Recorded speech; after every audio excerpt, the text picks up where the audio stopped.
Hello and welcome to the CFO Playbook podcast. My name's David McClelland. I'm a journalist and broadcaster.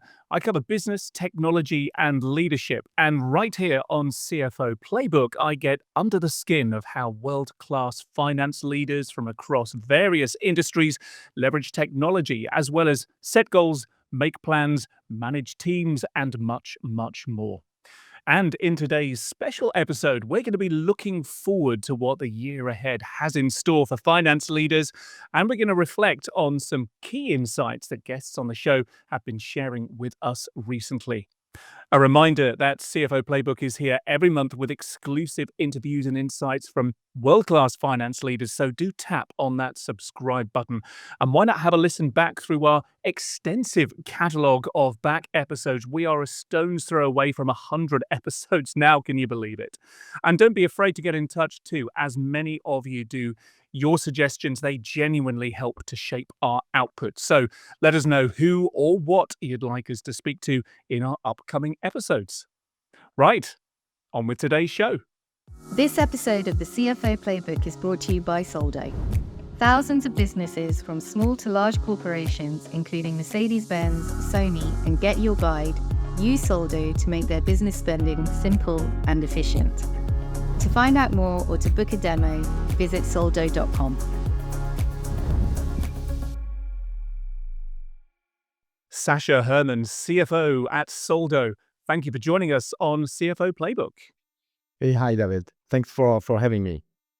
Really good to meet you on here. And as we speak, Sacha, you are, well, a little over a year now into the CFO role at Soldo. So tell me, how have things been going for you so far? Yes, that's exactly right. More or less, slightly bit over 1 year in the position. I'm going very well. The evolution is very promising. Our trajectory as a company is exciting. The space of spend management is evolving at a fast pace, and we help customers solving a pain. So the opportunity is huge. I'm excited. Uh-huh. And tell me, whereabouts are you from? What's been your background until this point? Yeah, I guess you have heard my accent. Yeah, I'm Swiss. I'm born in Switzerland, raised in first the German-speaking part of Switzerland and then the French-speaking part of Switzerland. Some kind of a blend, even if Switzerland is small, even within Switzerland. And yeah, then started my career in as an auditor in Switzerland. Worked most of my career through internet technology in Switzerland. Then couple of years in the US, and I relocated 1 year ago for the Soldo opportunity. And now I'm, as you said, 1 year in at Soldo and 1 year in London as well. How have you found London? I enjoyed very much, to be honest. But the truth is sometimes I miss the mountains and Lake Geneva a little bit. Yeah, and who wouldn't? I know the bit of Switzerland that I know better than anywhere else really is Lake Geneva, and Geneva itself. I travel there at least once a year. Beautiful place. But then London has beauties in its own way as well. So look, I hope that your stay here is a professional success as well as a personal one. Now, as we start to look forward and talk about the role of the CFO today, we are witnessing, I think you'd agree, what is a significant shift, isn't it, in the role that a CFO fulfills in an organization. And it's not just about what they do, but it's about how they do it, Sacha, and who they do it with. So as a CFO yourself, but also with this broad view across the finance leadership community, how do you reflect on these changes that we're all witnessing now? That's true, David. There has been a huge shift from, and it's kind of a perception shift from, oh, the CFO has to master the numbers and that's it. And when it comes to doing business, we trust others to do the business. And this works well when the environment and the economy is booming. When economic times are challenging, then is more expected from the CFO. And the reality is that we had a couple of years or period where the economy was difficult, especially in the tech space. So CFO have merged into being much more than just someone who masters the numbers. Obviously, we still have to have a very strong foundation in technology and in technical skills. But it's expected from us to be as well a strong partner to the CEO. But not only, we have the ability to see across the whole organization. So we are very well positioned to be the partner to other executive team members as well. And this cross-function ability as well that we have has helped us to take over some other roles, basically as CFO, not just finance, but leading treasury. This is obvious, but leading legal, for instance, or as well IT sometimes.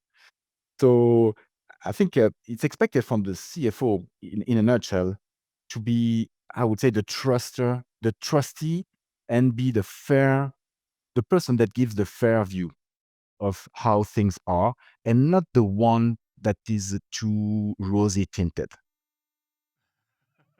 Yes, be able to give that reality dose whenever it's needed. But yes, you're right. Absolutely, it's no longer just about the numbers. It's about having that broader role and being able to have that strategic input across the organization as a whole.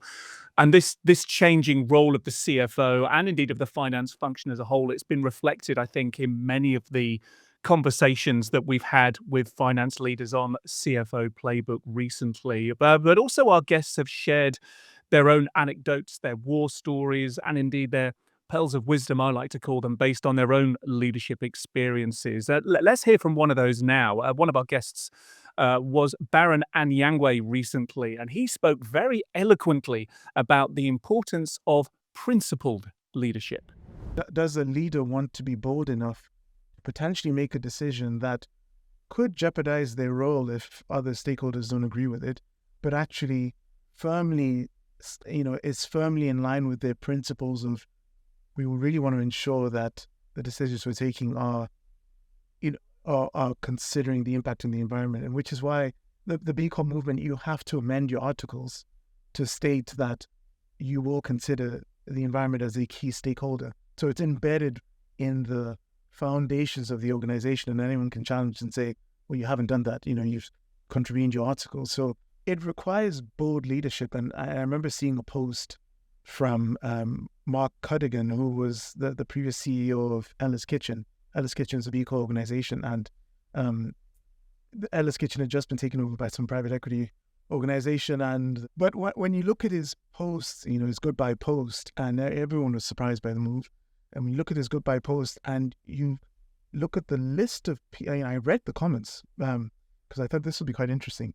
When you read the list of people who wrote, thanks, congratulations, really the appreciation for what he'd done, everyone from suppliers, customers to competitors, sort of saying how he had really shaped the industry and really showed them how they could be more purpose-driven and really how they could make a better impact on the environment.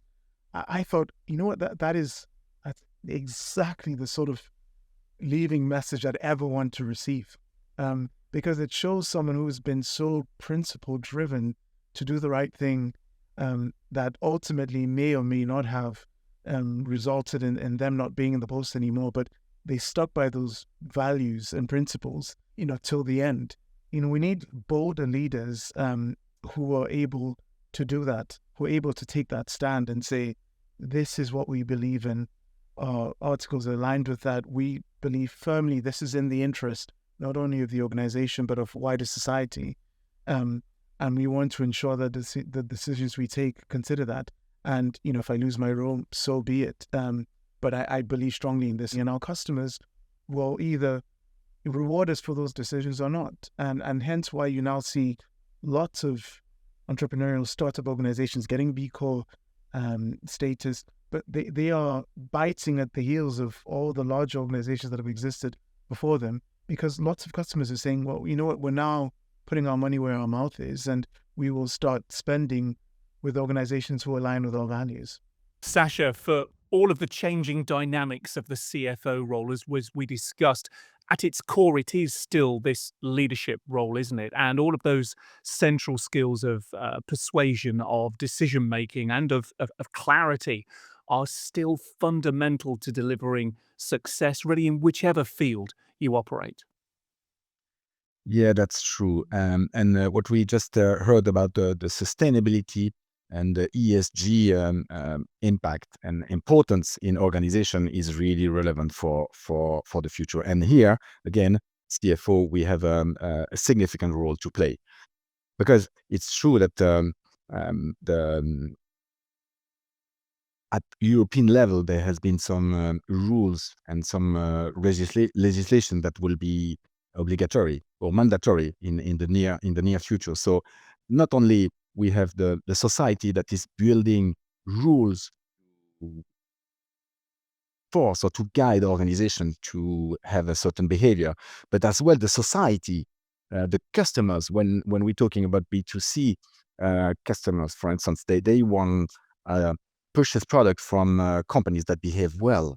And in the B2B business, it's even more important, because in the B2B business, if you are not able to showcase that you have a behavior as a company that is respectful of what is surrounding you, then your ability to close deal is reduced. So it's very important indeed, and I think we have a significant role to play in how an organization behaves. There's pressure from multiple sides, whether it is your B2B dealings, whether it is the consumers, whether you are a B2B or a B2B2C, consumers are still there, as well as you mentioned there, the regulatory side and the legislative side as well. And it is that vision of having somebody, having sustainability, having a seat at the table. So even if there isn't anybody who necessarily wears the sustainability hat in your organization, or they're present in the room, just to envision them as having a seat at the table and listening to what their reflections might be on the strategy decisions or the operational decisions that you make, I think is a really kind of helpful thing to have. Yeah, and I would say the seat at the table is already there, because the CFO, we are very well positioned. We are cross-functional, so we are per definition the executive team member that can take those subjects really into their hands and push them forward as well, because we are used to deal with the stakeholders that are around us, and for these particular topics, the stakeholders around the executive team, meaning the employees, the managers, but as well the board members, the shareholders, all those stakeholders need to be involved in an ESG journey, as long as we want an ESG journey that is really real.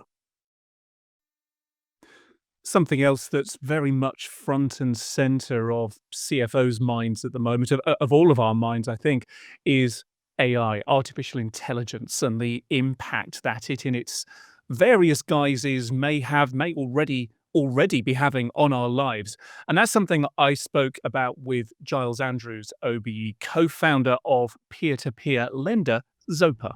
And as I said, we were early adopters of machine learning. And using machine learning to improve and iterate credit models in a way that I think was more agile than anybody else.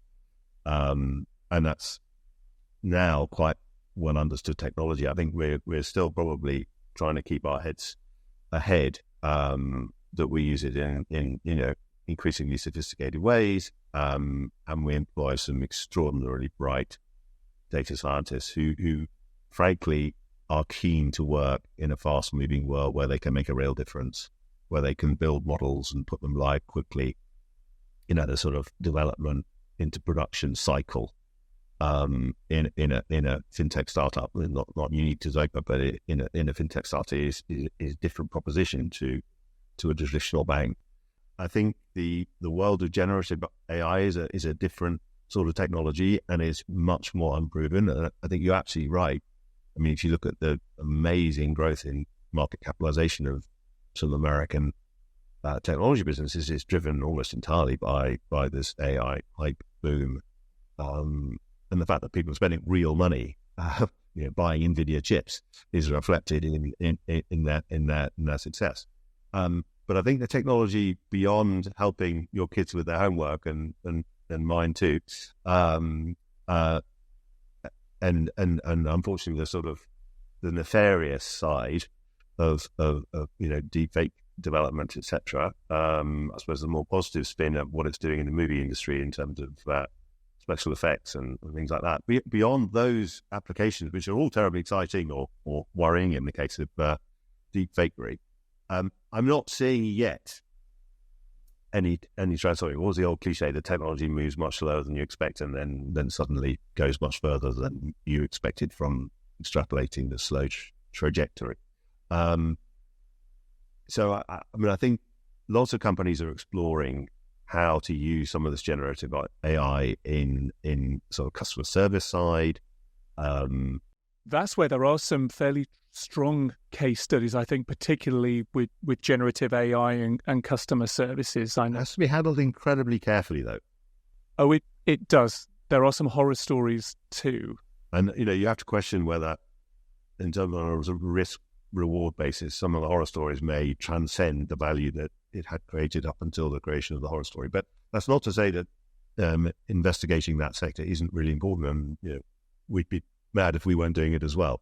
And I think it offers anything that can potentially offer a more efficient service that is better for customers. I think it's very dangerous if it's coming at it from a little cost-cutting point of view. But if you can provide better information to customers, and it happens to be cheaper as well, then that's a fantastic opportunity. I think. So I'm sure you will see continued progress in that area.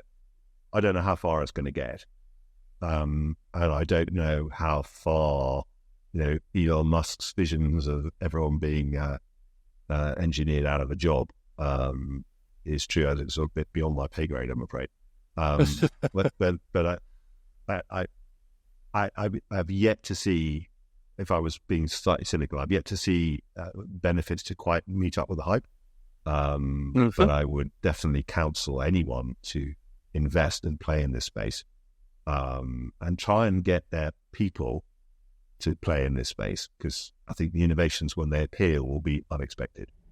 Sacha, we've witnessed this rolling wave of artificial intelligence over the last 2.5 years, I guess now, and it has been spectacular at times. But what's been your take on its real world impact on the day-to-day role of finance leaders? Yeah, it's true that all this AI started with a huge buzz. And it's true that now that the dust has a bit settled, we realize that, it has revolutionized the society, right? And it will, or it has already revolutionized some jobs. Some jobs have evolved, some may disappear or have disappeared already, and some others obviously will be created.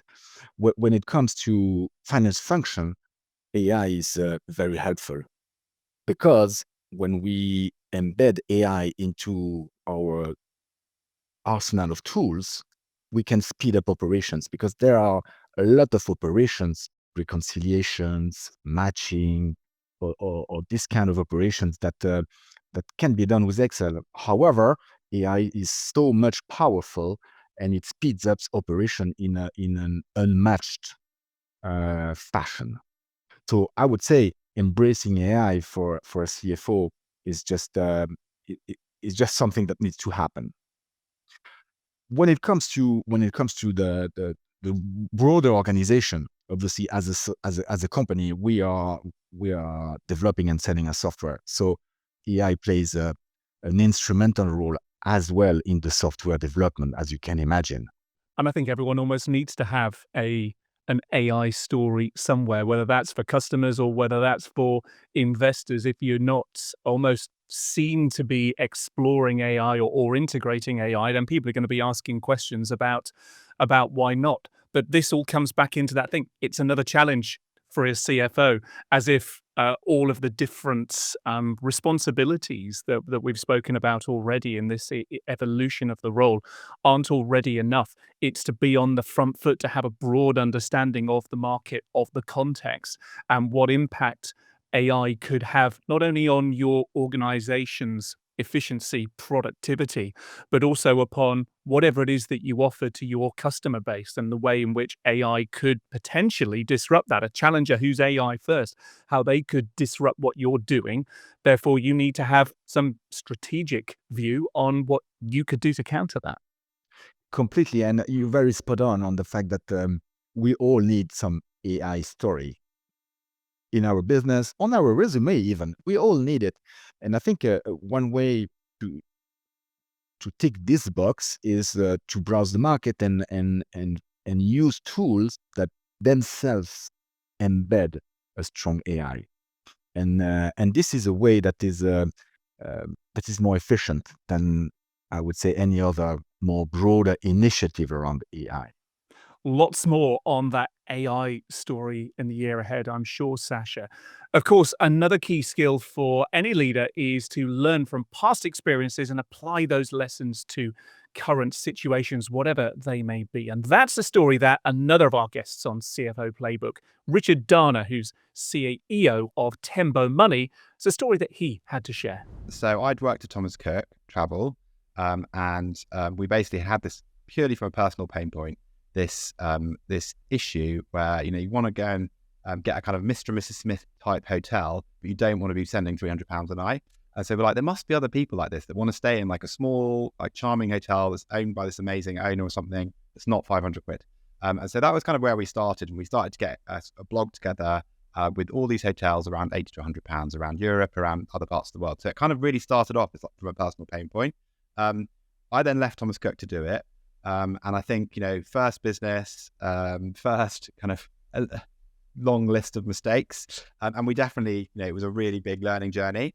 And I think, we went in there thinking, we'll be profitable in a year, both, living together, mortgage together, both reliant on a business in travel. Travel by its very nature is very volatile. You have ash clouds, you have wars, you have all these things going on that can affect the bookings. So I kind of think we went into it very ignorant, as I'm sure a lot of founders of new businesses do. And it was a slog. It was really hard. But actually, we built a great brand. We had about 150,000 customers on the database. It started to go quite nicely. But we kind of got to a point where we were thinking, we've got we're getting married. We've got this business that's going quite nicely. Do we get some external investment, or do we look at other options? And during that process, another company who was kind of wanted to get into this space approached us. And I kind of think we thought, we can kind of not cut our losses, but we can very neatly sell the business, get a bit of money, and join forces with another bigger business. So that was kind of the plan. It wasn't the kind of the big exit, but I think we kind of thought after 3 years it was a good thing to do. So to sum up, you came from a career in corporate finance. You leveraged that decade of experience alongside this passion that you and your co-founder had for travel. You formed this startup, and it's been, it was a very successful sort of textbook journey in some regards. Looking back, what do you think? You say there were lessons learned there. What were the key things that enabled that success? Of course, a good product, good packaging as well, and Doris and Dicky, I love the name. But from a financial management point of view, perhaps, what did you take away from your experience in big finance prior to that might have enabled that journey with Doris and Dicky? Yeah, so I think it's interesting because I think we were very, very thrifty. So often when you look at big companies, they're not that thrifty. But I think we were very, very thrifty, and we made every single pound work really, really hard. And I think that's probably how it worked, was because it's relatively low margin. You get about 15% of the booking value as your revenue. But we were just very, very tight on the costs and very, very tight on marketing. We tried to do sort of organic marketing rather than paid marketing. We had a very small team. I think we had 3 people in the team. So it was very much focused on, like a traditional business rather than a kind of new age startup business, was like, let's try and balance the books from day one and grow kind of more gradually, rather than let's try and raise loads of money and then burn it all and then be like, oh gosh, So I think it was a very measured in terms of like managing by cost. And that is obviously something you get as being, I trained as an accountant. You kind of get that drilled into you from pretty early age. And Richard went on to co-found Tembo Money, which is doing its best to shake up the home ownership finance scene in the UK. And it seems to me, Sacha, as though some of the lessons that Richard learnt early on in his career in corporate finance and as an accountant. They've stayed with him throughout and really helped to lay a firm foundation for him now. Yeah, it's a very exciting journey that Richard has there. He was operating in low margin business. He said being thrifty is kind of a mindset. I would even say it's even more kind of a must than a mindset, because you have to make sure that you have the best use of every penny or dollar or pound that you invest in the operations. And this is where he refers to cost management. Cost management, in my view, is kind of what the basics of what is expected to be in place and very strong in every organization. But it's not that easy to have a good cost control that is still enabling the organization to evolve and to be agile. So the balancing between a very strong cost management and being an enabler of fast and agile operations is tricky. And this is where we at Soldo have a view on how to help.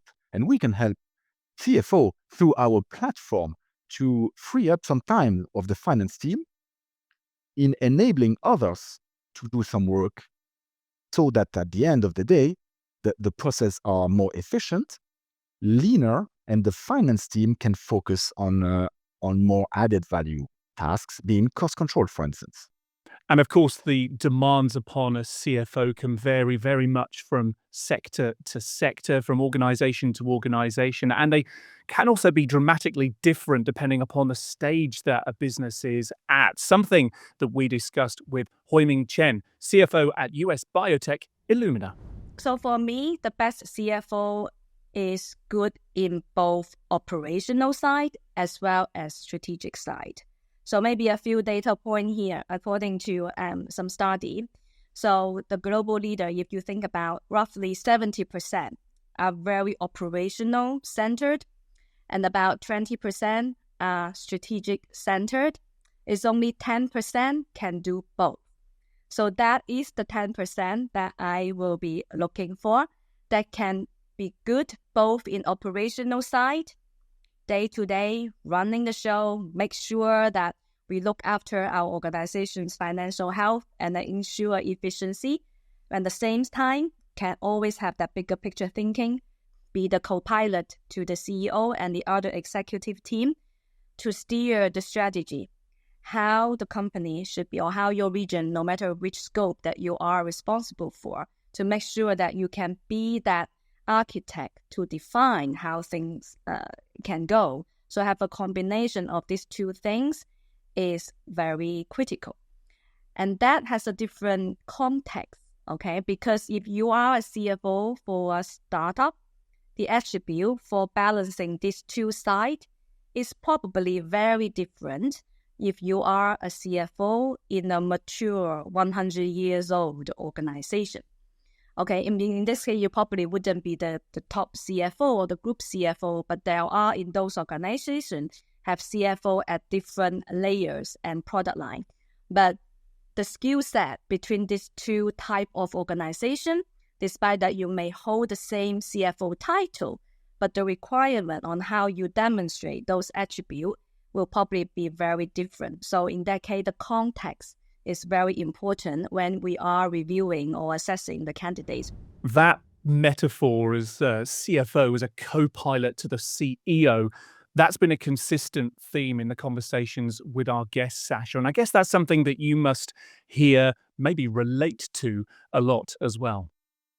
Yeah, definitely. And I like the reference made here to architect, because it's really, it's architect is the one who contributes in every step of the journey. And I think this is what the CFO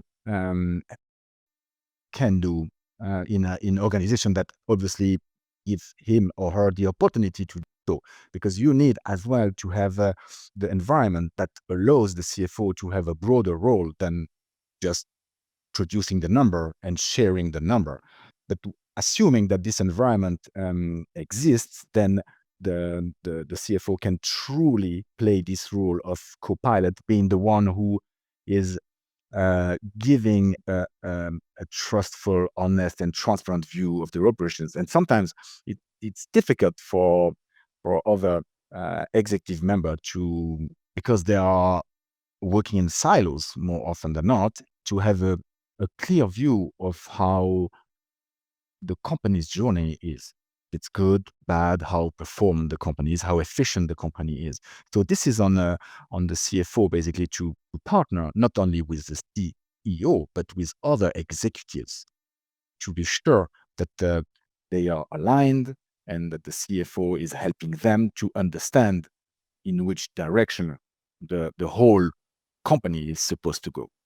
Something else I really enjoyed from our conversation with Hoiming was about the balance of skills necessary, you know, whether it's the operational skills, the strategic skills, and so on. And I guess that is going to vary from person to person, but ultimately you are going to need to bring the best of both games as necessary to your organization, depending on where it's at in its journey. That's completely true, and it's very challenging because from one day we expect the CFO to have a strategic view on something, and then half an hour later it's about solving a problem of, I don't know, mismatch between two ledgers and helping the team just understanding something, or even making a decision and going down a rabbit hole very deeply.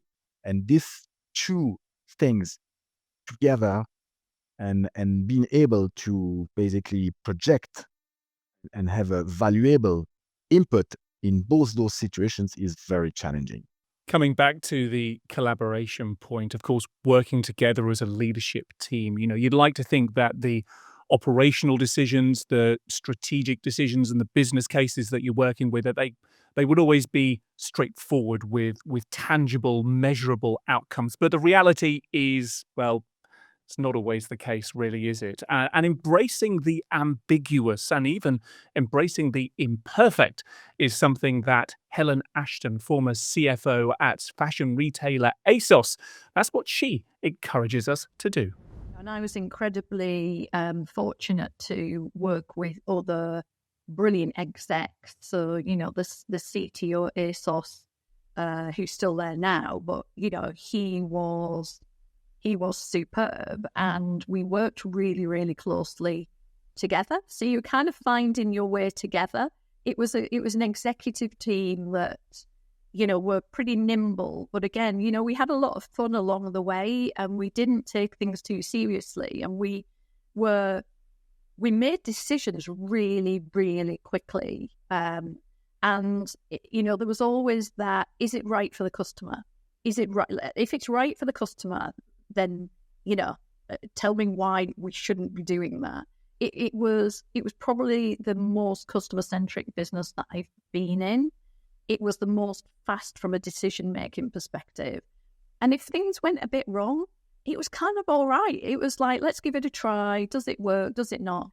And that's quite hard as well from finance people, because if you're signing off a business case to spend 100 million on a warehouse, that's quite straightforward, because you know that if you automate it and whatever, you're going to get this back and it's all going to pay back.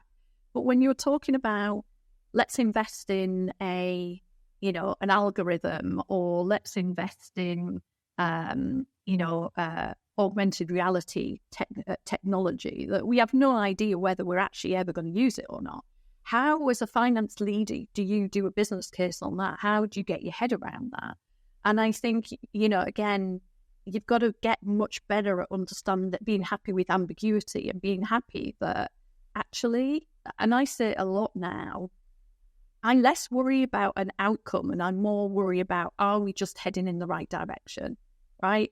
Everything is a journey, and it's like, just give it a go, just do something, and then we'll go again. You don't have to sign up forever. So for me, these ideas now, budgets and an annual budget, personally, I think they're pretty much a waste of time, because actually life, particularly in, you know, any consumer facing, fast moving, you know, within a week, a budget can, you know, everything changes, and you've got to rebase off what you've learned.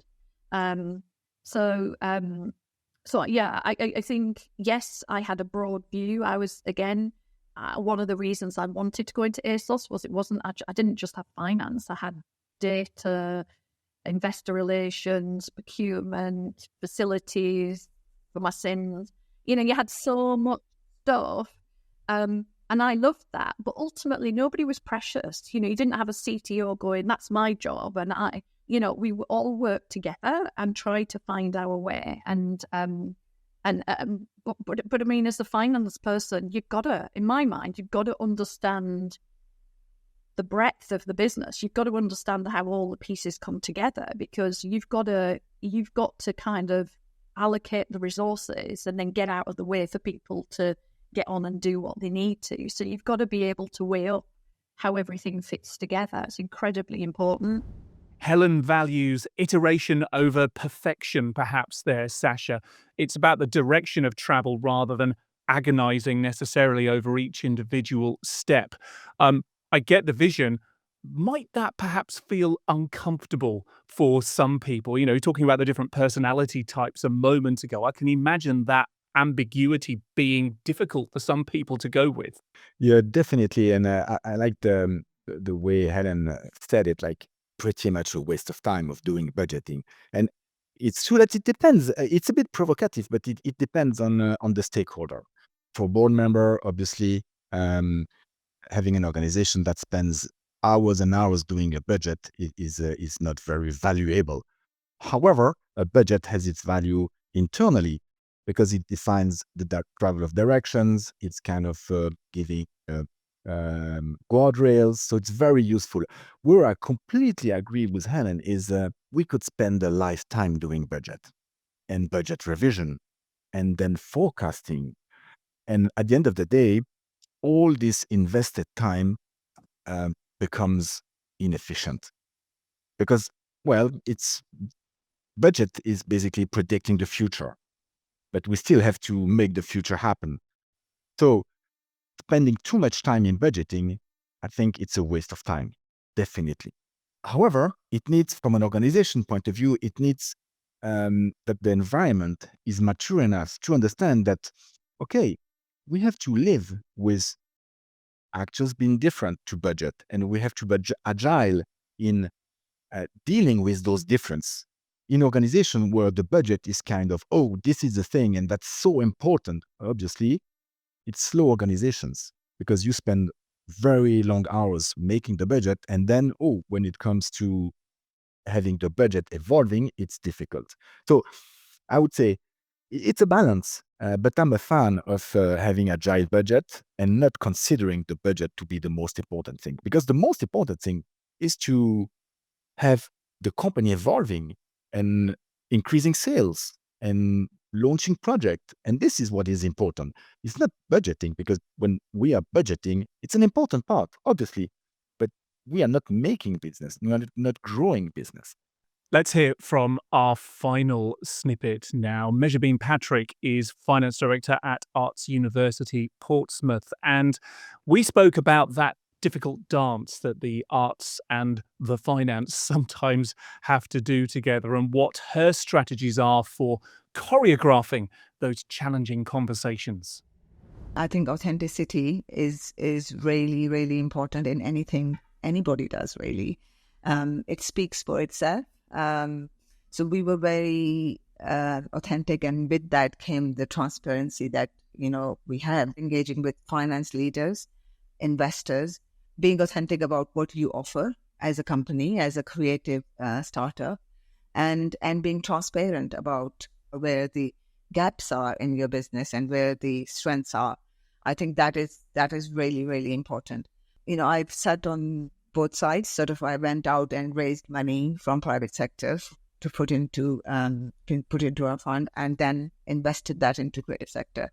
And I always look for business leaders within the creative space that sort of spoke the truth and really were, very authentic and passionate about what they were doing. But business leaders who were not trying to be everything to everyone, and were being truthful that actually they are passionate about what they're doing. They're really creative about what they're doing, but actually there are areas that they're not that good at and that they can go and find the support. So, being honest with the investors, creative leaders are not, or, not necessarily always so hot on business and so hot on finance. And that's okay. If business and finance is not your thing, get the people who will help you in that endeavor. What stood out for me in that conversation with Measurebeam was the importance of trust and transparency, acknowledging the gaps, the strengths and the weaknesses rather than trying to, paper over them, and speaking truth, using that truth as a position of strength. Yeah, I'm a true believer of the power of transparency. Definitely, I think transparency is one of the pillars to build trust.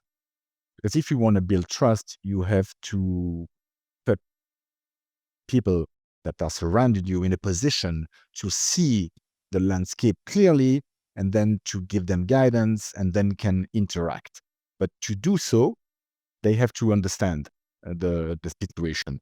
However, I would say I've been in my past experience sometimes in positions where we have been too transparent. So I would say transparency requires as well to deal with the context, because not everyone is skilled in the same way to deal with sometimes reality that is a bit blunt. So I would say transparency is kind of a theme that needs to be part of a company's journey, I think. It builds trust. It's very important, and I'm a fan of it. However, I would say it needs to be adjusted to the audience, obviously, which seems pretty obvious. But I think it's important to adjust to the audience and to bring the people, educate the people along the journey, and not just being transparent for the sake of transparency. The right transparency at the right time in the right place. Would that be a way of expressing that, perhaps? That's brilliant. Yes, thank you for that. Sacha, as you scan the horizon for the challenges and opportunities of 2025, do you think there are any other themes than those we've discussed today that might, rise to the fore in our conversations in the year ahead? I would love to know what the hot topics for 2025 are. Honestly, I would love to have a crystal ball that tells me what will come across us. But no, I think we covered a lot already. Let's rock 25 and see what will come. The known unknowns. Yes, I definitely lean into those as well.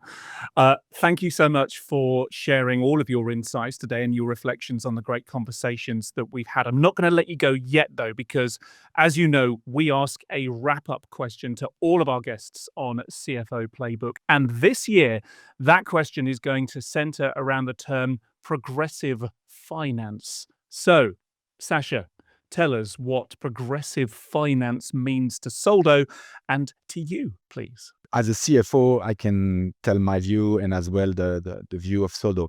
What we mean by progressive finance is really the mindset of trust and autonomy.